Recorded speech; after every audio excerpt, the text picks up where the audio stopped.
오늘 말씀의 제목은 여러분의 예배는 안녕하십니까? 여러분의 예배는 안녕하십니까? 입니다. 다윗은 한 번의 실패를 딛고 다시 한번 법궤를 다윗성으로 가져오는 작업을 했습니다. 성공적으로 가져오게 됐습니다. 법궤가 엘리 제사장 때 나라와 그리고 제사장의 관리하에 있다가 빼앗겼죠. 그리고 다윗 때 다시 돌아오게 됐는데 그게 성경에 전반적으로 보면 70년 10개월 약하면 71년 만에 이루어진 것입니다. 얼마나 다윗이 감격했겠습니까? 오늘 본문에는 다윗이 법궤를 가져오고 난 다음에 얼마나 감격했는지를 잘 보여주고 있습니다. 오늘 본문에는 세 가지 내용이 나와 있는데 첫 번째는 다윗이 이렇게 법궤를 다윗성으로 가지고 와서 특별히 안치해야 할 장막을 만들었는데 그곳에 법궤를 안치를 했습니다. 그리고 기뻐하고 찬양하면서 제사장들을 통해서 하나님 앞에 번제와 화목제를 드리도록 했습니다. 백성들도 함께 기쁨을 나눴습니다. 백성들에게는 그냥 기쁨을 단순히 말로만 나눈 것이 아니고 실질적으로 기쁨을 나눌 수 있도록 떡 한 덩이, 야자 열매로 만든 과자, 그리고 건포도로 만든 과자, 이 세 가지를 나누어 줬습니다.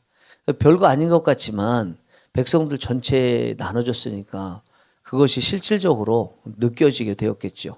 그리고 그 법궤 앞에서 하나님을 찬양하고 또 제사하고 할 이런 사람들을 정식으로 다 조직을 했습니다.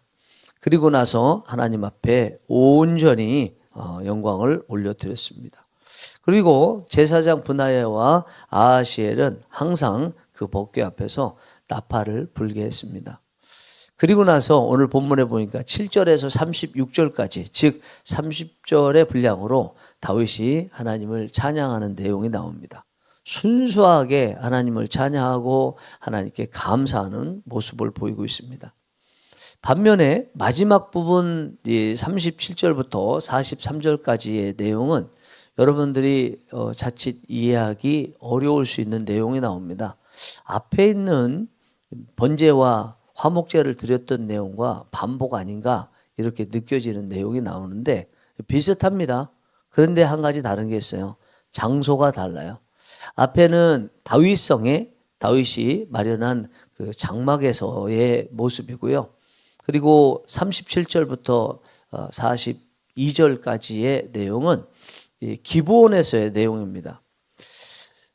모세가 광야에서 법궤를 포함해서 장막을 만들도록 했죠. 성막을 만들도록 했습니다. 근데 그 성막 포함해서 그 안에는 성물들이 있지 않습니까? 그 성물의 중심이 법궤이긴 하지만 그러나 성막과 그 안에 있는 성물들도 다 귀한 성물들입니다. 그것들을 가나안 땅에 들어오면서 여호수아는 기브온에 그것을 안치를 시켰죠.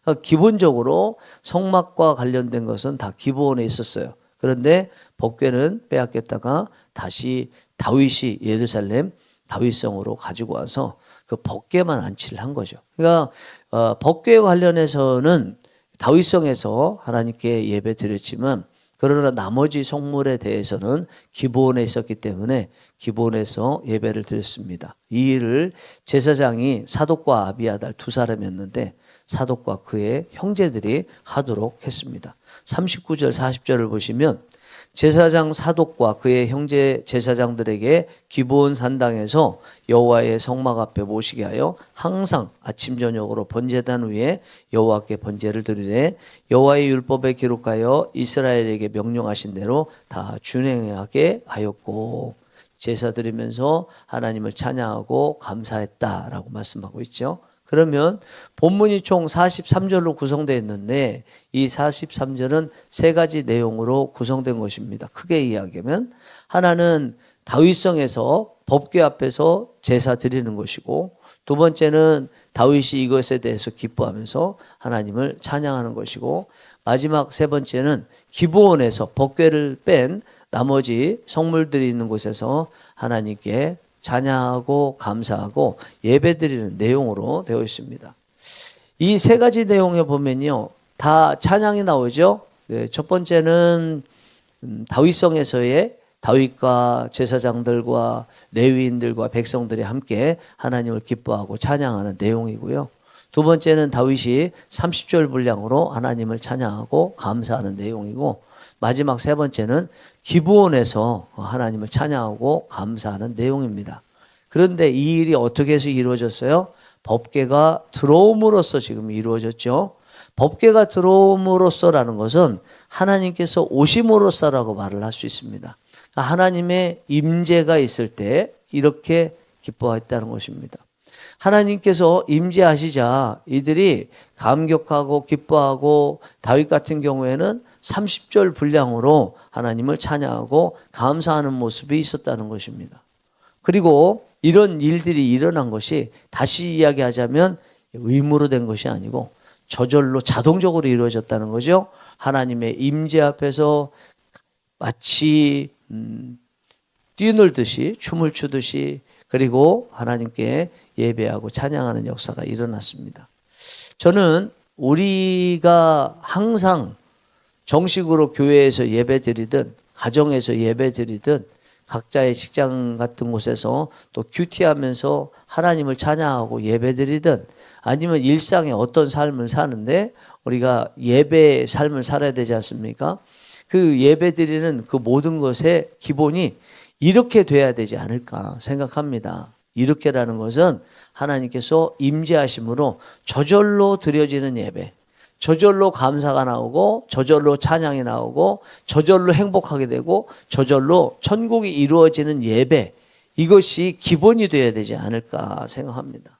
이런 예배가 드려질 수만 있다면요, 슬럼프가 올 수도 없을 거고요. 슬럼프가 온다고 할지라도 이런 예배를 드릴 때 슬럼프는 사라지게 될 것입니다. 염려, 근심, 걱정, 이런 것들 우리가 살아있기 때문에 우리에게 다가오는 것이죠. 당연히 이런 것들이 있을 수 있습니다. 그러나 예배를 제대로 드릴 수 있다면 이런 것들은 사라지게 될 것이고요.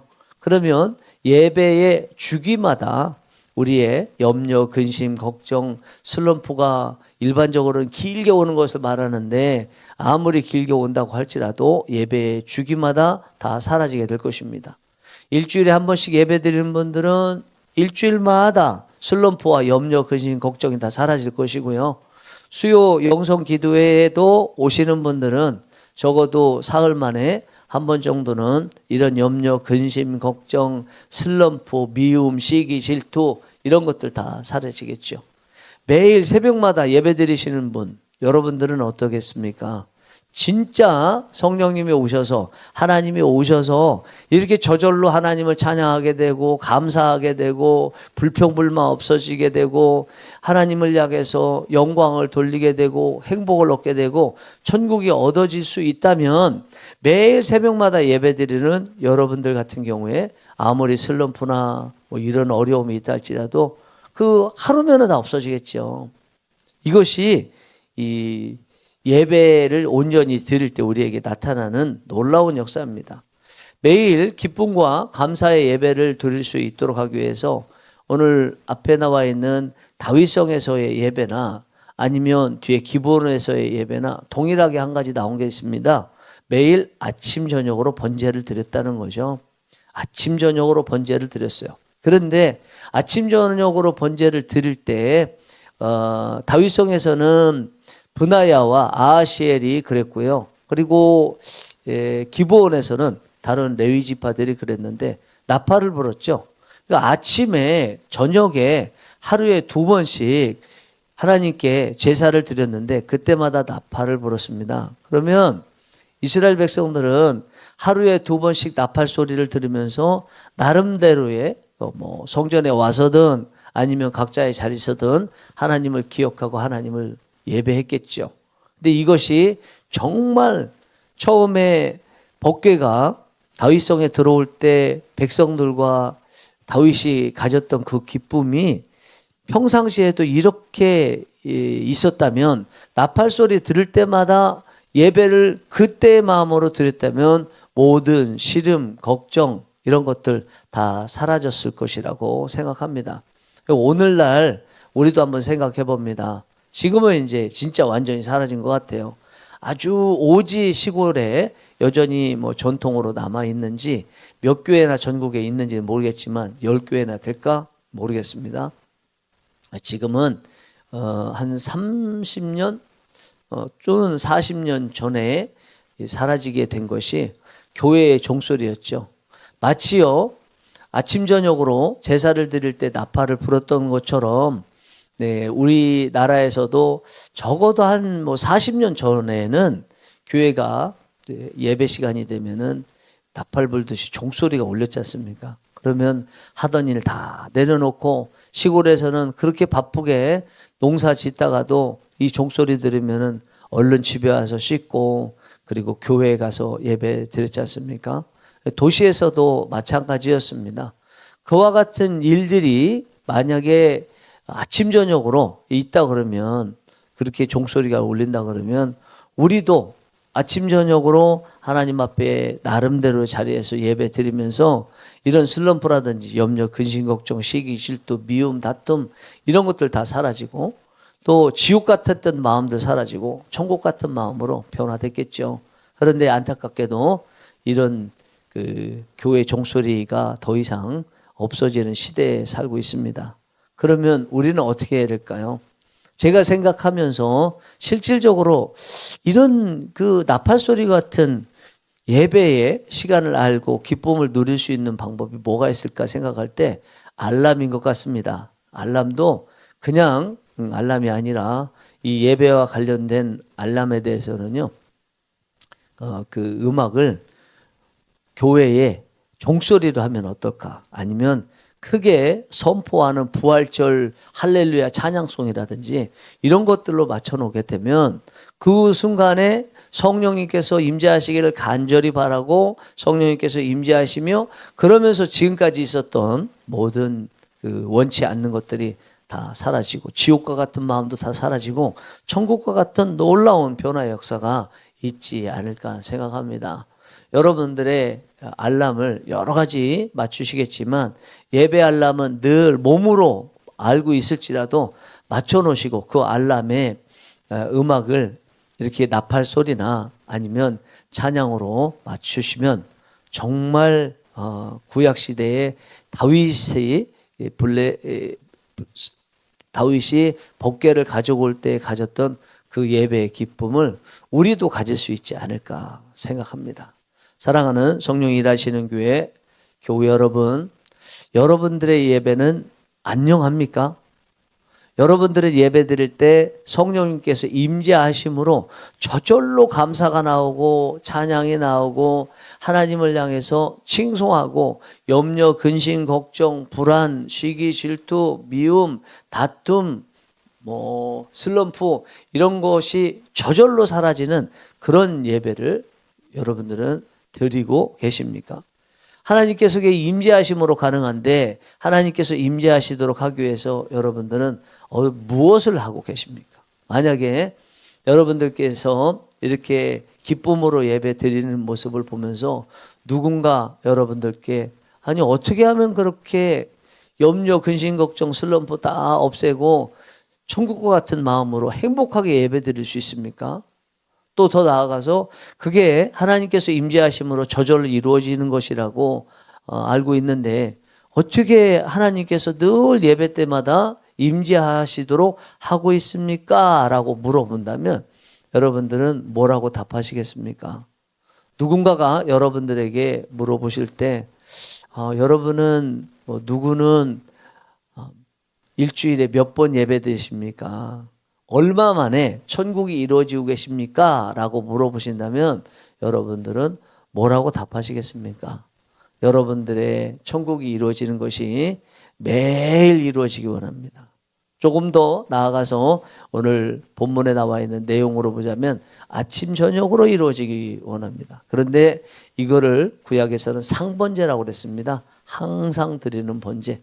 그러니까 여러분들의 삶 자체가 예배가 늘 하나님의 임재하심으로 온전한 예배가 드려져서 염려, 근심, 걱정 이런 원치 않는 거, 지옥 같은 거 다 사라지고 행복하고 천국이 되는 은혜가 있기 원합니다. 올해 우리가 예배에 관련해서 주제를 삼았습니다. 헤브론의 예배가 있는 2026년이라고 되어 있는데 거기에 7개의 실천사항 중이 있는데 그 중에 저기 하나가 있죠. 네, 예배의 삶 이렇게 되어 있습니다. 그러니까 다른 것들은 예배 드리기 전에 준비하는 것들이지만 나머지 2개는요. 예배 드림으로써 얻게 되는 결과를 나타낸 거거든요. 하나는 예배의 행복. 예배 드리면 행복하게 된다. 그리고 마지막이 예배의 삶입니다. 여러분들이 정말 올해 우리 주제대로 예배가 삶이 되어서 항상 천국이 이루어지고 행복하게 되는 은혜 있기를 간절히 바랍니다. 기도하시겠습니다.